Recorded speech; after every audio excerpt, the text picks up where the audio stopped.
सुगृहिणी हिसाब रे गोटे पुओ आ गोटे झील झीलटी अमेरिका रे डाक्तरी डाक्तर अच्छी पुओ कर्नेल अच्छा ये छोटिया कथा नुहे जड़े माँ गोटे विद्यालय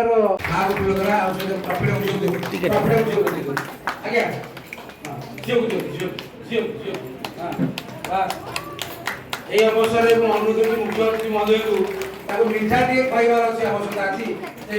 आगे टे खोद भल लगे जहा हाँ चली दिंतु ये भूमिका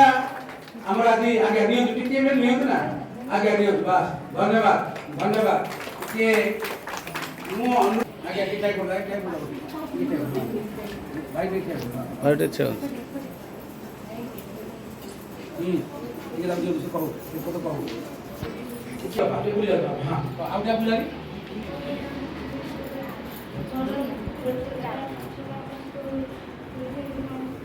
कितना ने बोला छोटा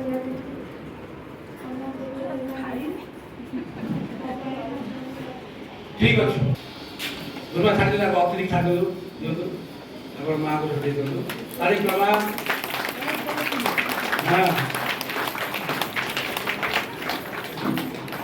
तो ये मीठा खाइले कि नहीं हाँ ठीक हाँ तो खाई सारे कहबो हाँ हाँ अबे कौन कहबो खाई सारे कहबो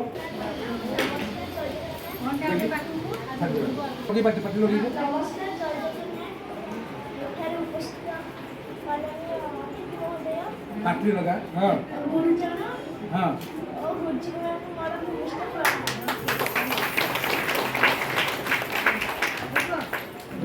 आपण मानक सहयोग आज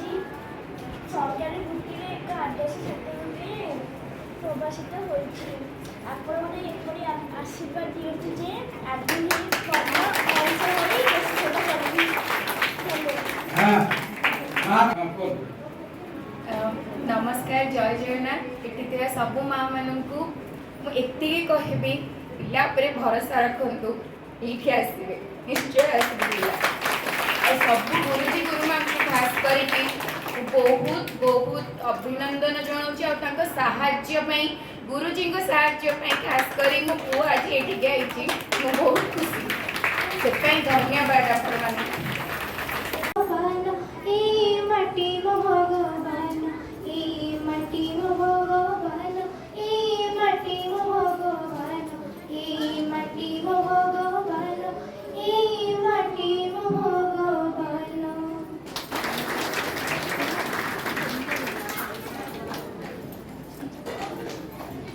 धन्यवाद बर्तमान आज मुख्य आकर्षक आज सम्मेलन मुख्य बिंदु जी कि आमको मूल्यवान मार्गदर्शन देवे से अतिथि महोदय को निवेदन कर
समाज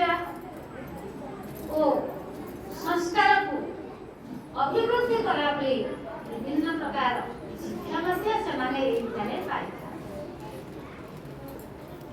आज मातृ सम्मेलन तार गोटे प्रकृष्ट उदाहरण कले अत्युक्ति हेबा ना कारण माता संस्कृत मातृ शब्द माता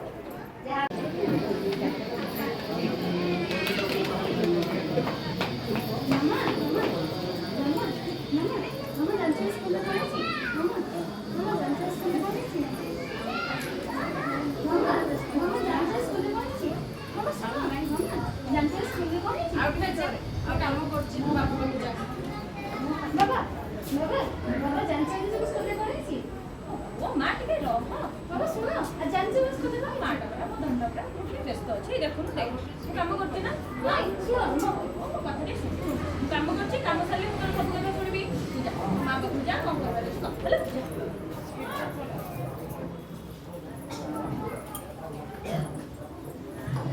କଣ ହେଇଛି କି ମା? ମନ ଦୁଃଖ କଣ ପାଇଁ? ଚକଲେଟ ପାଇଁ ମୋ ସାଙ୍ଗେ ଯିବ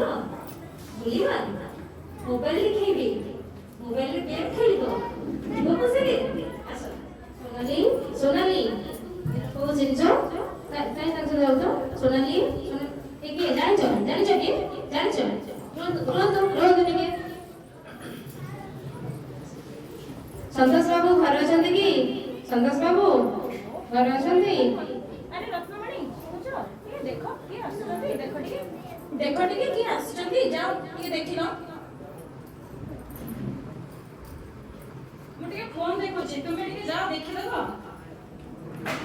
ସେ ଝିଅକୁ ମୋ ସାଙ୍ଗରେ ପଠେଇଲେ ଆମ ଘରକୁ ଯିବ ଟିକେ ଖୋଜିଦିଅ ଯାଅ ଟିକେ ଖୋଜିଦେଇ ଆସ ଯାଅ ଟିକେ ଝିଅ ଖୋଜିଦେଇ ଆସ କାହିଁ ଯାଉଛ ଡାକିଛନ୍ତି ଯାଅ ସୋନାଲି ସୋନାଲି କୋଉଠି ଅଛୁ ମା ସୋନାଲି କୋଉଠି ନାହିଁ ତ ସୋନାଲି ଆରେ ସୋନାଲି ନାହିଁ ଘରେ ନାହିଁ ନାହିଁ ମୁଁ ତ ତମ ପାଖକୁ ପଠେଇଥିଲି ତାକୁ ଆରେ ତମକୁ ପାଖକୁ ତ ମୁଁ ପଠେଇଥିଲି ତମେ ତ ସବୁବେଳେ ଖାଲି ଫୋନ ଦେଖିଲ ସବୁବେଳେ ଦିନ ରାତି ସେଇ ଫୋନ ଫୋନ ଫୋନ କଣ ପାଉଛ ସେଠୁ ତୁମେ କଣ କରୁଛ କି କାମ ବାହାନାରେ ଇନଷ୍ଟା ଫେସବୁକ୍ ରିଲ୍ସ ଏଇଗୁଡ଼ା ସବୁ ଦେଖୁଛ ଛାଡ ସେ କଥା ଛାଡ ତମେ ଟିକେ ଝିଅକୁ ଡାକିଲ ମିଶିକି ଡାକିବା ଚାଲ ସୋନାଲି ସୋନାଲି ସୋନାଲି ସନ୍ତୋଷ ବାବୁ କଣ ପାଟି ଶୁଭୁଛି ଆସନ୍ତୁ ମୁଁ ଆପଣଙ୍କ ଝିଅକୁ ସୁରକ୍ଷିତ ରଖିଛି ସୋନାଲି ମୋ ଧନ କୋଉଠି ଯାଇଥିଲୁ ମା ସେଇ ପାର୍କରେ ଯାଇ ମନ ଦୁଃଖରେ ବସିଥିଲା ଜଣେ ଅଜଣା ବ୍ୟକ୍ତି ଆସି ତା ମୁହଁରେ ଦେହରେ ହାତ ଲଗାଇ ମୋବାଇଲ ଦେଇ ଚକଲେଟ ଦେଇ ସାଙ୍ଗରେ ଯିବାକୁ ତାକୁ ଡାକୁଥିଲେ ଆଉ ସିଏ ବି ତାଙ୍କ ସହିତ ଯିବାକୁ ବାହାରିଥିଲା ଯଦି ମୁଁ ନ ପହଞ୍ଚିଥାନ୍ତି ନା ଆଜି କଣ ହେଇଥାନ୍ତା ଝିଅର ଯାହା ହଉ ଭାଉଜ ଆପଣଙ୍କୁ ଅନେକ ଧନ୍ୟବାଦ ମୁଁ ଆପଣଙ୍କ କଥା ମାନି ଆଉ ସେମିତି କିଛି ଦୁର୍ଘଟଣା କରିବି ନାହିଁ ସବୁବେଳେ ଆପଣ ଫୋନରେ ବ୍ୟସ୍ତ ରହୁଛନ୍ତି ଛୋଟ ପିଲାର ମନୋଭାବକୁ ବୁଝିଲେନି ଆଜି ତାର ଅବସ୍ଥା କଣ ହେଇଥାନ୍ତା ଆପଣ ତ ଚିନ୍ତା କରୁଛନ୍ତି ଆଉ ଏବେ ପିଲାକୁ ନଜର କରନ୍ତୁ ସେ ଫୋନ ଦେଖନ୍ତୁ ସତ କିନ୍ତୁ ପିଲାକୁ ପିଲା ସମୟରେ ନଜର କରନ୍ତୁ ବହୁତ ଧନ୍ୟବାଦ ଆପଣ ଆପଣଙ୍କ ଝିଅକୁ ସୁରକ୍ଷିତ ରଖନ୍ତୁ।